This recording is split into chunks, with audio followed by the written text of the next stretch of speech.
وہ کہتے یہ کسی انسان کا کلام نہیں ہے، یہ کیسی باتیں کرتے ہیں۔ اور کمال کی بات یہ ہے انہوں نے یہ بھی دیکھا تھا کہ بچپن سے اب انہیں دیکھ رہے ہیں یہ کسی مدرسے میں نہیں گئے، کسی استاد کے پاس نہیں گئے۔ اس کا مطلب یہ تھا کہ اللہ نے اپنے حبیب کو ڈائریکٹلی علم عطا فرمایا۔ الرحمن علم القرآن، اللہ نے اپنے حبیب کو یہ سارے علوم عطا فرمائے۔ اور جب میرے آقا گفتگو فرماتے تو پھر کیا ہوتا؟ بریلی کے تاجدار لکھتے ہیں آقا میں نثار تیرے کلام پر۔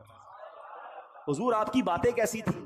زبان تو بہت سارے لوگوں کو ملی ہیں، میں نثار تیرے کلام پر ملی یوں تو کس کو زبان نہیں، وہ سخن ہے جس میں سخن نہ ہو، وہ بیان ہے جس کا بیان نہیں، تیرے آگے یوں ہیں دبے لچے فصحا عرب کے بڑے بڑے فصحا بلغا انٹلیکچوئلز بیٹھتے تھے، میرے آقا بات کرتے وہ شاکڈ ہو جاتے، اسٹانشڈ ہو جاتے، حیران ہو جاتے، ایسا لگتا خود گونگے ہو جاتے۔ اعلیٰ حضرت کہتے تیرے آگے یوں ہیں دبے لچے فصحا عرب کے بڑے کوئی جانے منہ میں زبان نہیں بلکہ جسم میں جان نہیں۔ لگاتے ہیں نعرہ یہ ایمان والے، لگاتے ہیں نعرہ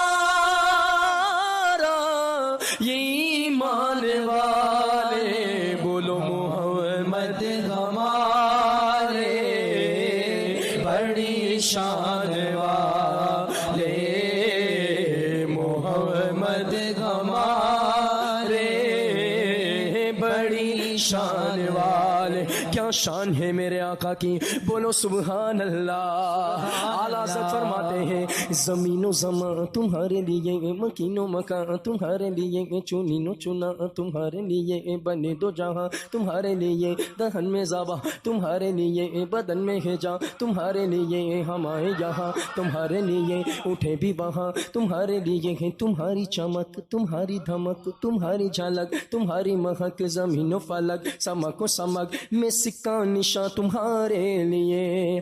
کون دیتا ہے دینے کو منہ چاہیے، بولو دینے والا ہے سچا ہمارا نبی محمد ہمارے بڑی شان والے۔ میں عرض کر رہا تھا کہ یہ تو وہ دور تھا نا کہ جس میں انٹلیکچوئلز تھے، فصحا تھے، ان کا مقابلہ نبی پاک نے جب گفتگو کی تو ان کے پاس کوئی جواب نہیں تھا۔ مگر میرے آقا کا دور وہاں ختم تو نہیں ہو گیا نا، لا نبی بعدی، میرے آقا کے بعد تو کسی نبی نے نہیں آنا، اب میرے آقا کا دور صبح قیامت تک ہے۔ تو ہو سکتا ہے آج کا یہ ماڈرن دور کوئی ماڈرن نوجوان آ کر کہے، سائنسدان آ کر کہے کہ جناب اب تو سائنس نے اتنی ترقی کر لی، تمہارے نبی تو اونٹوں اور گھوڑوں پر سفر کرتے تھے، آج ہم جناب چاند پر پہنچ گئے، مریخ پر پہنچ گئے، بڑا راکٹوں کا زمانہ آ گیا ہے، سپر سونک ایئر کرافٹ بن رہے ہیں، آواز کی رفتار سے زیادہ تیز طیارے بن گئے۔ بتاؤ کیا اسلام میں تمہارے نبی کے پاس کوئی ایسا معجزہ ہے جو آج کی سائنس کو جواب دے سکے؟ اللہ اکبر، سنو تو صحیح، ہزاروں سال کا سفر کر کے میرے آقا آتے ہیں اور کنڈی ابھی ہل رہی ہے۔ گویا ہوا یہ کہ کم وقت میں نہیں بلکہ نبی پاک نے یہ سارا سفر نو ٹائم میں کیا، وقت وہی ٹھہرا ہوا تھا۔ ماجرا یہ ہے، اب عشق والا جواب سن لو، دراصل بات یہ ہے کہ میرے آقا تو سارے جہان کی جان ہے نا، جب جان چلی گئی تو جہان رک گیا تھا، آقا واپس آئے جہان نے پھر چلنا شروع کر دیا۔ اعلیٰ حضرت کہتے ہیں وہ جو نہ تھے تو کچھ نہ تھا، وہ جو نہ ہو تو کچھ نہ ہو، جان ہے وہ جہان کی، جان ہے تو جہان ہے۔ اللہ اکبر، نبی پاک تشریف لائے اور اب صبح کے وقت میرے آقا نے ام ہانی رضی اللہ تعالیٰ عنہ کو جب یہ واقعہ سنایا، آپ نے کہا میرے آقا مکے والوں کو بتائیے گا نہیں، وہ مانیں گے نہیں، یہ ایسی بات ہے یہ اور آپ کی مخالفت کریں گے۔ ذرا غور کیجیے، وہ وقت تھا جب فقط 40-50 تقریباً 80-90 کے قریب مسلمان تھے، زیادہ مسلمان نہیں ہوئے تھے، 11 سن نبوی کا وقت ہے، اور میرے آقا نے فرمایا میں نے تو ضرور بتانا ہے۔ نبی پاک نے مکے والوں کے سامنے بتانا شروع کیا۔ ابو جہل بدبخت کہتا ہے اے محمد صلی اللہ تعالی علیہ وسلم، جو آپ مجھے کہہ رہے ہیں میں اگر مکے والوں کو جمع کر لوں انہیں بھی کہیں گے؟ بالکل، مکے والے جمع کر لیے گئے۔ کہا بتائیے آپ کیا کہہ رہے تھے؟ پیارے آقا علیہ الصلوۃ والسلام نے فرمایا کہ میں رات کے تھوڑے حصے میں بیت المقدس سے ہو کر آیا، میں آسمانوں کی سیر کر کے آیا ہوں۔ اللہ اکبر، مکے میں شور بچ گیا۔ ابو جہل نے نبی پاک کی گستاخی کرنا شروع کی، کہا دیکھو یہ کیسی بات کرتے ہیں۔ کفر والے تو تھے ہی تھے، کچھ ایمان والے بھی تذبذب ہو گئے۔ جو کمزور ایمان والے تھے ان پر بھی امتحان کی گھڑی آ گئی. یاد رکھیے گا واقعہ معراج جہاں نبی پاک کی شان اور قدر و منزلت کو بیان کرتا ہے, وہاں یہ ایمان والوں کا امتحان بھی ہے, یہ ٹیسٹ بھی ہے کہ تمہیں اپنے نبی پر کتنا اعتماد ہے. اللہ اکبر. جب یہ شور شرابہ ہوا تو مکے والوں نے کہا کہ آج موقع اچھا ہے ابو بکر صدیق کو پیارے آقا سے دور کرنے کا. یاد رہے سیدنا صدیق اکبر اس زمانے میں بھی بڑے معزز تھے, بڑے بیپاری تھے, ان کا مسلمان ہونا کافروں کو بڑا کھٹکتا تھا. انہوں نے کہا کسی طرح ان کو دور کر دو, اسلام کمزور ہو جائے گا. فوراً پہنچے صدیق اکبر کے گھر پر, دروازہ کھٹکھٹایا, دروازہ کھلا. کہا ابو بکر تم جانتے ہو تمہارے نبی کیا کہتے ہیں جن کا تم بڑا نام لیتے ہو, بڑا عجیب دعویٰ کرتے ہیں. کہا بتاؤ کیا کہتے ہیں.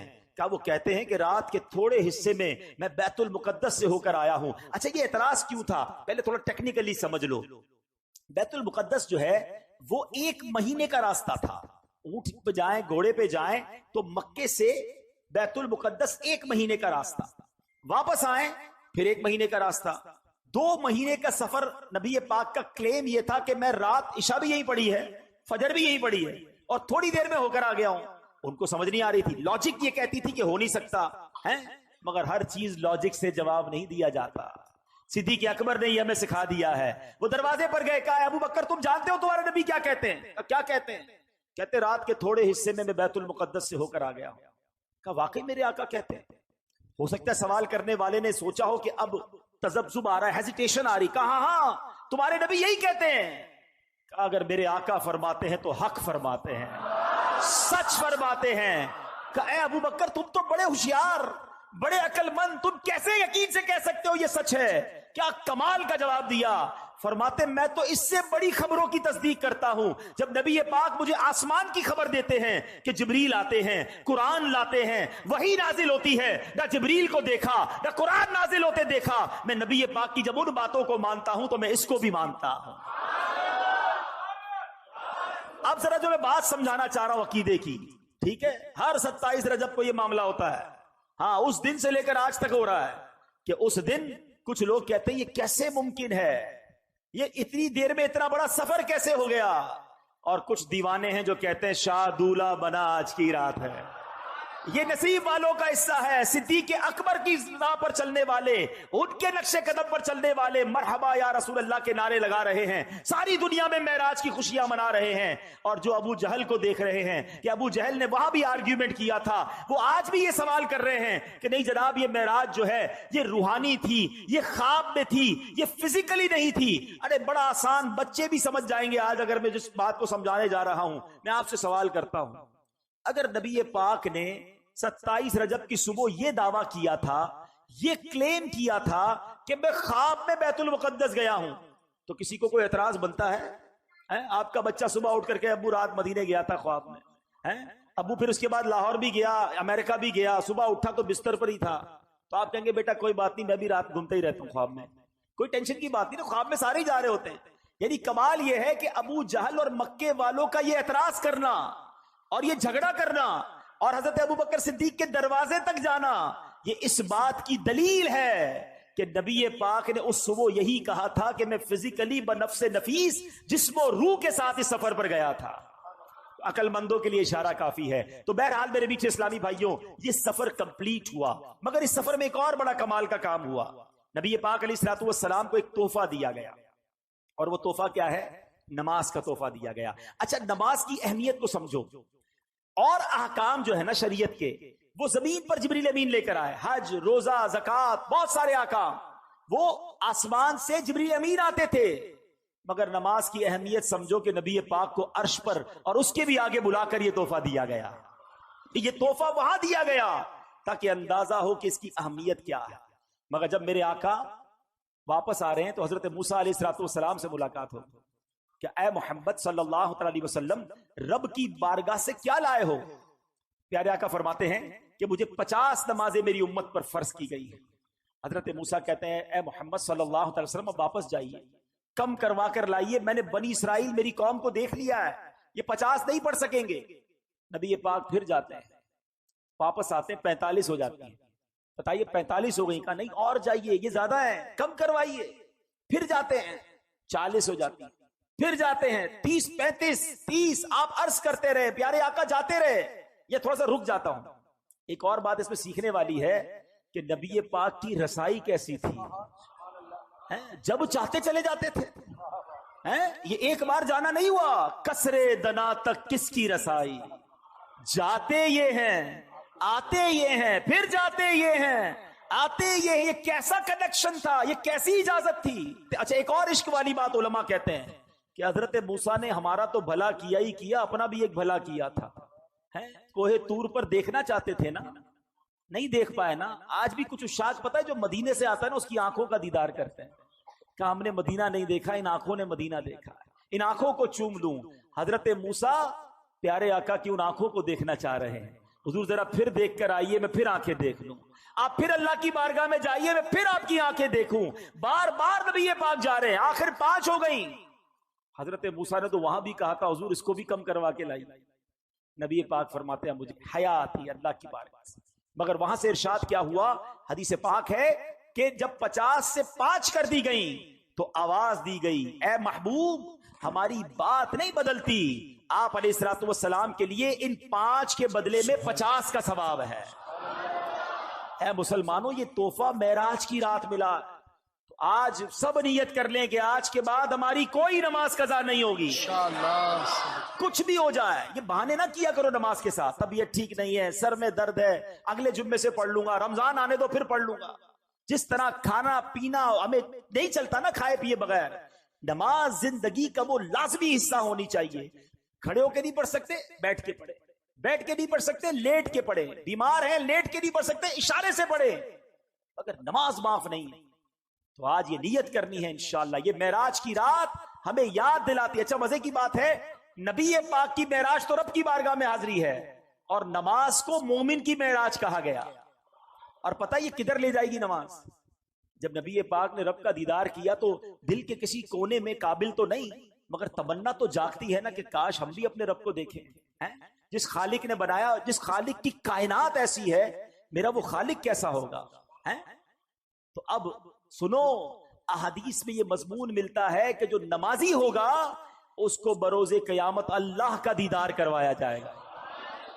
تو اللہ کا دیدار کرنا ہے نا تو پھر نماز پڑھنی ہے انشاءاللہ. اب نماز قضا نہیں ہوگی انشاءاللہ.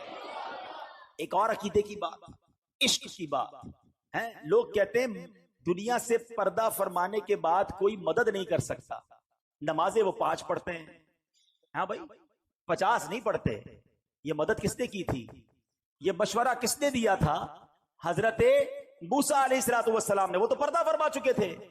تو اگر مدد مانگنا غیر اللہ سے اور وہ بھی دنیا سے چلا گیا غلط ہے, تو پھر ان لوگوں کو تو 50 پڑھنی چاہیے. ہم تو مانتے ہیں بھائی کہ اللہ والے دنیا سے جانے کے بعد بھی مدد فرماتے ہیں.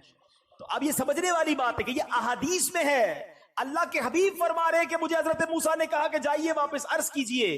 تو اس کا مطلب یہ ہوا کہ اللہ کے نیک بندے اور انبیاء تو سبحان اللہ, انبیاء صحابہ اولیاء اللہ کے کرم سے یہ دنیا سے پردہ فرمانے کے بعد بھی مدد کرتے ہیں.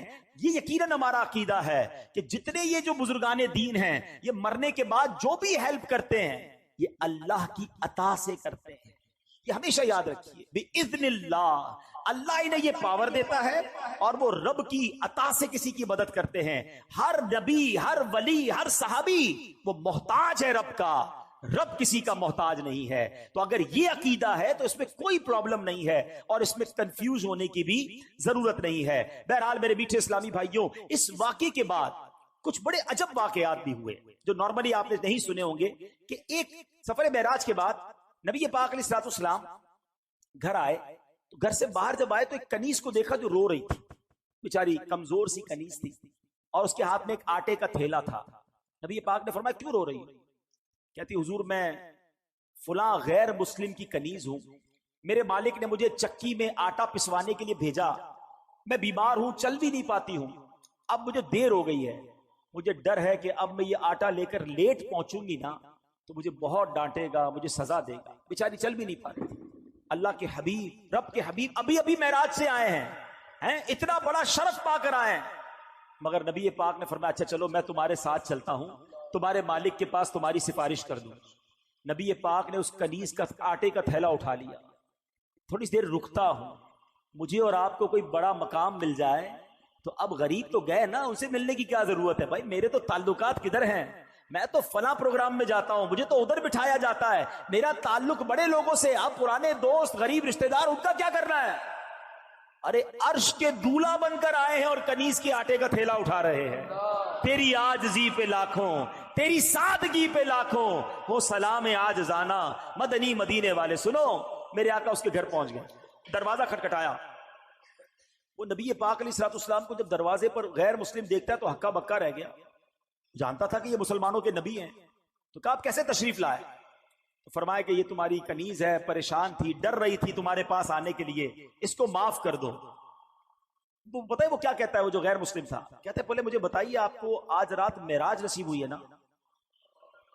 غیر مسلم کہتا ہے اے محمد صلی اللہ تعالی علیہ وسلم، آج رات آپ کو معراج نصیب ہوئی ہے؟ نبی پاک نے فرمایا ہاں ہے۔ سنو، وہ اندر گیا، واپس آیا، اس کے ہاتھ میں تورات شریف یا انجیل مقدس آسمانی کتاب تھی، اور وہ کہتا ہے یہ دیکھیے اس میں نبی آخر الزمان کی یہ نشانی لکھی ہوئی ہے کہ وہ نبی جو آخری نبی ہوں گے، جب ان کو جس رات معراج ہوگی اس رات کی صبح وہ ایک کنیز کے آٹے کا تھیلا اٹھا کر کسی غیر مسلم کے دروازے پر جائیں گے، حضور آپ میرے دروازے پر آئے ہیں، میں کلمہ پڑھ کر مسلمان ہوتا ہوں۔ سبحان اللہ، یہ اللہ اکبر۔ اب یہ میرے آقا کی شان ہے کہ نبی پاک کی اس معراج کا ذکر اور معراج کے بعد اس عاجزی کا ذکر بھی آسمانی کتابوں میں موجود ہے۔ ارے جن کے نصیب میں ماننا ہوتا ہے، جن کے مقدر میں ایمان لانا ہوتا ہے، جن کے مقدر میں عشق رسول ہوتا ہے، ان کو یہ سعادت ملتی ہے۔ بڑی پیاری بات شاعر کہتے ہیں، عقل والوں کے نصیبوں میں کہاں ذوق جنون۔ ہر بات عقل سے نہیں تولی جاتی، ہر بات لاجک سے نہیں دیکھی جاتی۔ عقل والوں کے نصیبوں میں کہاں ذوق جنون، عشق والے ہیں جو ہر چیز لٹا دیتے ہیں۔ جیسے میری سرکار کے بولو ایسا نہیں کوئی، جیسے میرے سرکار کے ایسا نہیں کوئی۔ سبحان اللہ۔ اب اس میں وسوسہ اپنے قریب بھی نہ آنے، بڑی بڑی آسان سی بات ہے۔ کیا پہلی جماعت کے طالب علم کو میٹرک کی کتابیں سمجھ آئیں گی؟ میٹرک کے طالب علم کو MBBS کی کتابیں پکڑا دو، اس کو سمجھ نہیں آئیں گی۔ تو ہم یہ کیوں سمجھتے ہیں کہ میرے دماغ میں جو اتنا سا دماغ ہے اس میں اللہ کی قدرت کی ساری باتیں آ جائیں؟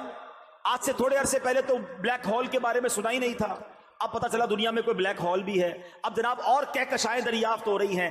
ہر بات عقل سے اور میری عقل میں آ جائے تو ہی ٹھیک ہے، یہ میری عقل کا ہی فطور ہے۔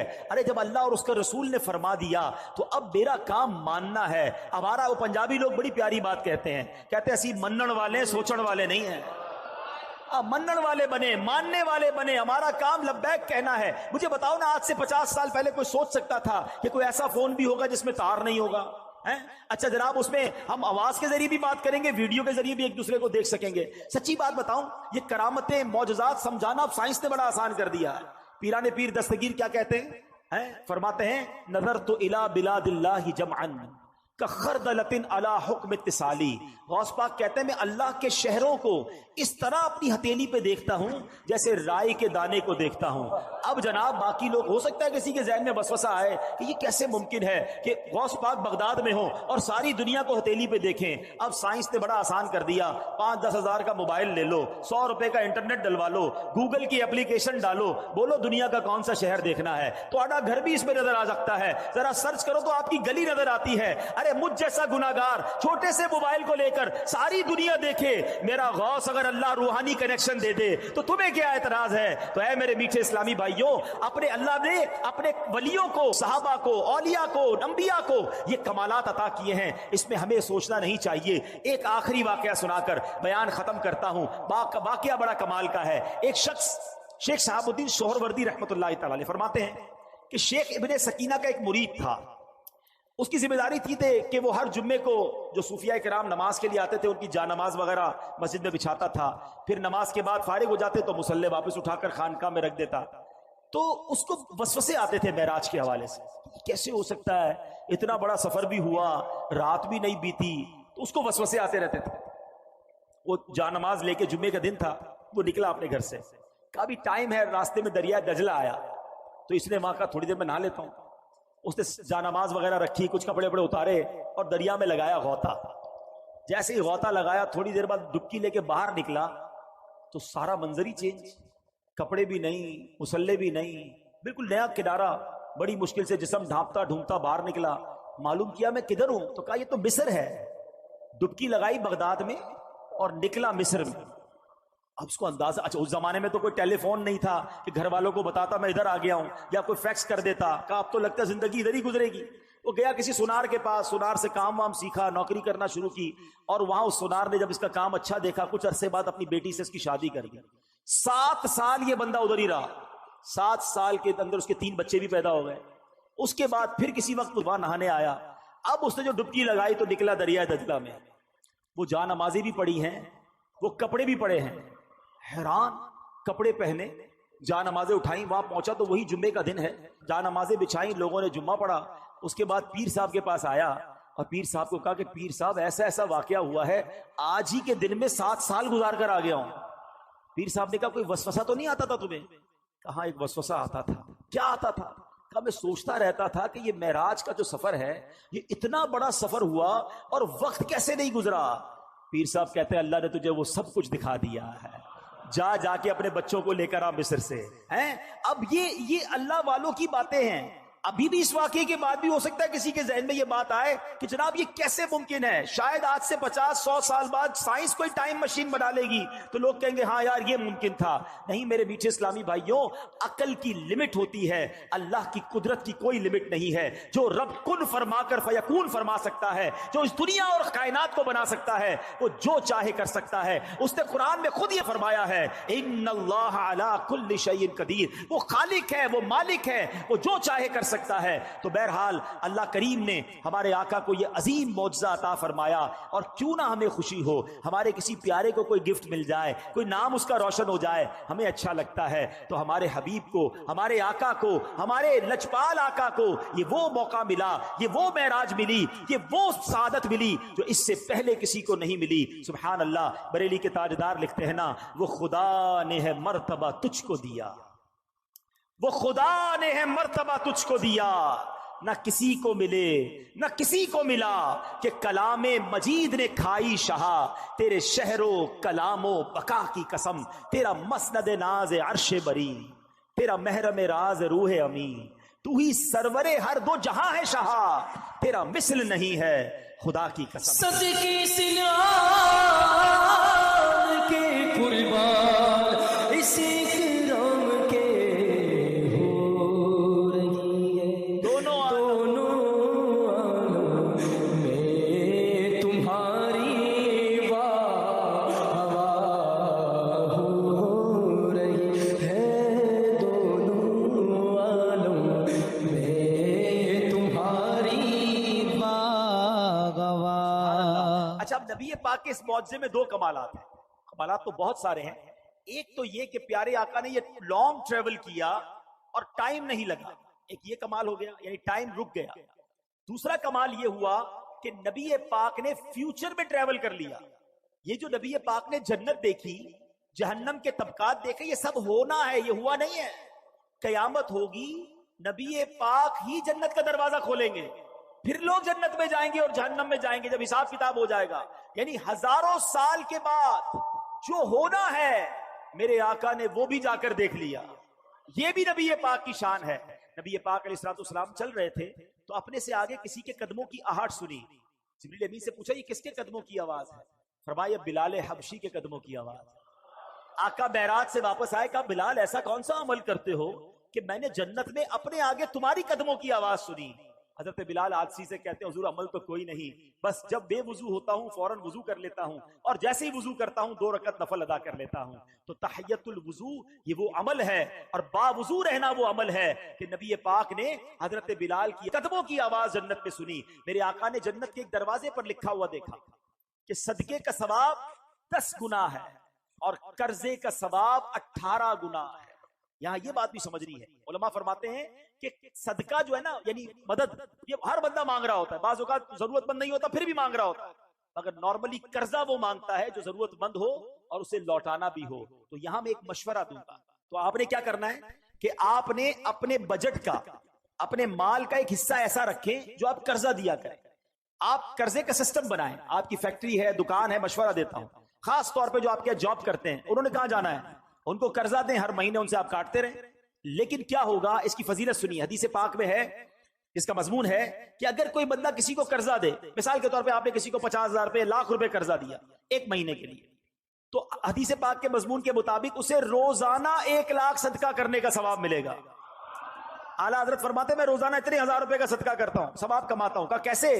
کہ میں نے اتنے 1,000 روپے قرضہ دیا ہوا ہے، مجھے روز اتنے پیسے صدقہ کرنے کا ثواب ملتا ہے. اچھا جب وہ ٹائم آ جائے، یعنی آپ نے 1 مہینے کے لیے دیا، اب وہ بندہ کہتا ہے ذرا مجھے 1 مہینے کا اور موقع دے دیں. آپ کو لگتا ہے بندہ ٹھیک ہے، گڑبڑ نہیں کر رہا، پریشان ہے، 1 مہینے کا اور موقع دے دیں. اب حدیث پاک کے مضمون کے مطابق آپ کا ثواب روزانہ ڈبل ہو جائے گا. اب روز 2 لاکھ روپے صدقہ کرنے کا ثواب ملے گا. تو اللہ نے اگر آپ کو مال دیا ہے تو کچھ پیسے الگ رکھے، اس سے قرضہ دیا کریں، پیسے آ جائیں پھر کسی کو ضرورت مند کو قرضہ دیں، تاکہ یہ جو فضیلت ہے کہ آپ کو صدقے کا ثواب 10 گنا، قرضے کا ثواب 18 گنا ہے. ہاں یہ ضرور ہے کہ آپ اپنی پیسوں کی واپسی کا پراپر انتظام رکھیں. اور دیکھیں ہمارا مذہب کتنا کمپلیٹ ہے.